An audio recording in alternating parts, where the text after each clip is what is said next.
But they allowed that to happen.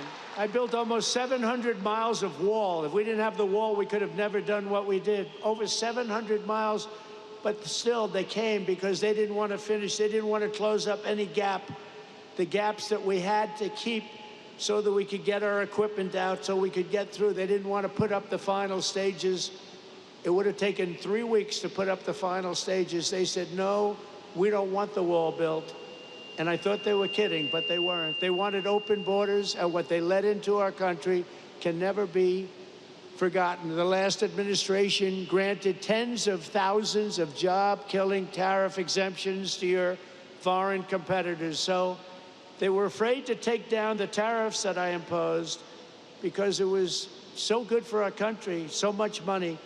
But what they did do, think of this, they gave exemptions, and they were so broad and so deep, and I guess you saw that, but the exemptions that they gave allowed foreign competitors to come in and steal our industry, steal our jobs, and bring them back home, and bring them home by the boatload, crippling imports of foreign steel, skyrocketed over the last 4 years like you have never seen before by over 30%. That's an incredible, crazy number.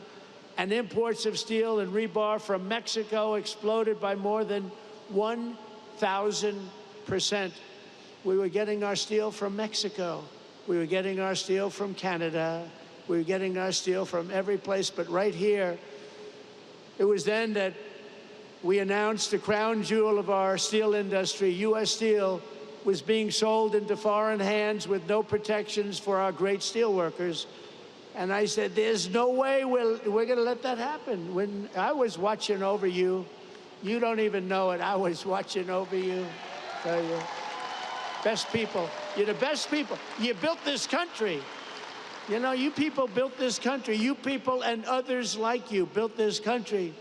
By the time I came into office, many feared that the Mon Valley would lose up to 3,000 steel jobs, that U.S. Steel would close, and it was a fixture of the Pittsburgh skyline. It may never live for another week. We had times we thought we were going to live. You weren't living for another week. But I promised the people of Western Pennsylvania that I would never, ever let that happen. And as president, I kept that promise. Boy, did I keep that promise.